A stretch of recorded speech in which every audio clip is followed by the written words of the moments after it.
নিরীহ মজলুমদের পক্ষে কথা বলার সময়ের দাবি হয়ে গেছে। আপনারা সবাই জানেন আমি মাদ্রাসায় পড়া এবং পড়ানোর সুবাদে এতটুকু অভিজ্ঞতা আলহামদুলিল্লাহ হয়েছে যে এতটুকু বুঝতে পারি যে মাদ্রাসার ছাত্রদের উস্কায় দিলে বা হুকুম করলে এর পরিণতি যে কতটা ভয়াবহ হয় আমি আলহামদুলিল্লাহ ভালো জানি। আমার বিশ্বাসের জায়গা থেকে আমার মতবাদ আমি ব্যক্ত করতেছি, আমি ভিডিও প্রমাণের সঙ্গে দেখাই।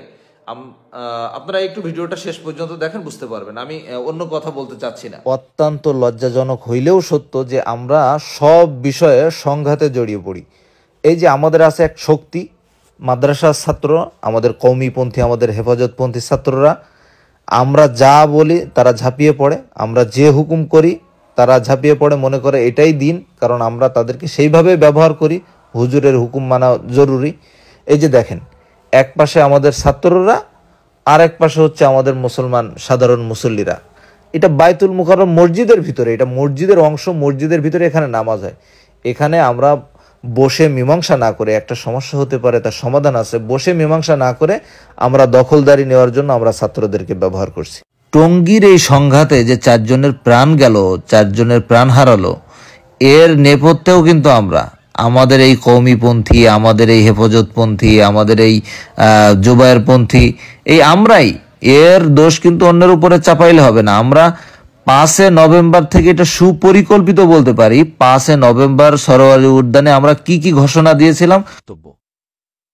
উলামায়ে কেরামের জিম্মা, উলামায়ে কেরাম যে সিদ্ধান্ত আজকে ঘোষণা করবে সেই মোতাবেক তাবলীগ চলবে, কাকরাল চলবে, তানভীর মাঠ চলবে।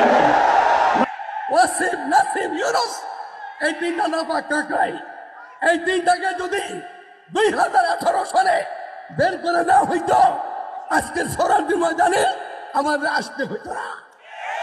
সেই সময় শুনি নাই, এখন শেষ কথা হইল এক কাকরাই এক ইস্তেমা, এক কাকরাই এক ইস্তেমা। অন্তর্বর্তী সরকার আপনাদেরকে বলছে এই আতাদিদের কথা, এই ওয়াসিম নাসিম ইউনুসের কথা আপনাদের শোনা ঠিক হবে না। যদি শুনেন হাসিনার মতো আপনাদের পালায় বাইরে যেতে হবে। 5 নভেম্বর জুবায়েরপন্থী হেফাজতের নেতারা শুধু উস্কায়ে ক্ষান্ত হয়নি, ছাত্রদের ও সাধারণ আলেম ওলামাদেরকে লেলায় দেওয়া হয়েছে সাতপন্থীদের বিপক্ষে। 12 ডিসেম্বর টঙ্গীতে জোড়ো ইজতেমাকে কেন্দ্র করে সাতপন্থী নেতারা যখন মিটিং করে ফিরছিল, ঠিক সেই সময় হেফাজতপন্থী জুবায়েরের অনুসারীরা কিন্তু সাতপন্থী এই মুরব্বীদের গাড়িতে হামলা করে এবং তাদের 4 জনকে মারাত্মকভাবে আহত করে। এরপরে 15 ডিসেম্বর মাদ্রাসার ছাত্র ও শিক্ষকদেরকে আবারও উস্কে দেয় জুবায়েরপন্থী হেফাজতের নেতা মাওলানা মামুনুল হক।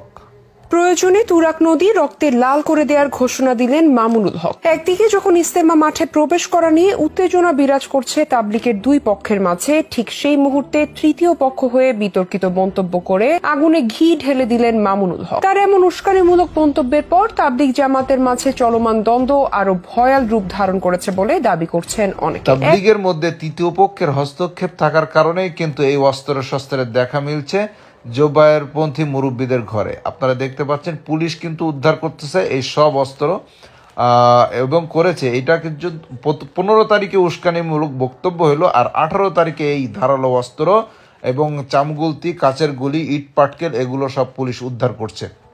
আপনারা দেখতে পাচ্ছেন এরই আঘাতে শহীদ হয়েছে 4 জন, আর যারা শহীদ হয়েছে সবাই সাতপন্থী অনুসারীরা শহীদ হয়েছে। কিন্তু প্রচার প্রসার করা হচ্ছে জুবায়েরপন্থী হেফাজতের কর্মীরা নিহত হয়েছে। আসলে বিষয়টা কিন্তু এমন না। সাতপন্থী বেলাল নামের লোকটাকে কিন্তু এখানেই শহীদ করা হয়েছে, তার ছেলের বক্তব্য থেকে স্পষ্ট হয়ে যাচ্ছে।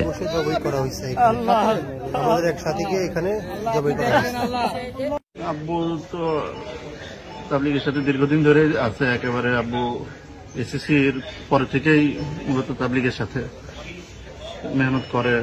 আব্বু নিজামুদ্দিন মাদ্রাসাতেই নিজামুদ্দিনের অনুসারী হিসেবে মেহনত করে যাচ্ছিল দীর্ঘদিন, এখনো আছে আর কি। কালকে রাতে ঢাকায় আসে, রাজবাড়িতে সফরে ছিল, ওইখান থেকে আর কি আজকে 4টার দিকে যখন মাঠে যাওয়ার ফয়সালা হয় বা যারা যায় টঙ্গী টিন শেড, যেটা আর কি টিন শেডের পাশে, ওইখানে কিছু লোকজন যারা ছুরি চাপাতি এগুলি হাতে নিয়েছিল, যারা শুরুর দিকে ঢুকছে বা একটু এদিক সেদিক পাইছে, তার ভিতরে আব্বু একটু অসুস্থ মাজুর, তো ওইখান থেকে আর কি আব্বু ওইভাবে তো আর হাঁটতেও পারে না, বয়সও। এরপরে আর কি আব্বুকে সর্বপ্রথম আর কি বুকেই ছুরিটা আঘাত দেয়, দুই পাঁজরে আঘাত দেওয়ার পর আব্বু এখানেই নুয়ে পড়ে। তখন আমি বা আমরা কেউ তো পাশে ছিলাম না, অন্য যারা সাথীরা ছিল তারা হসপিটালে নিয়ে আসে।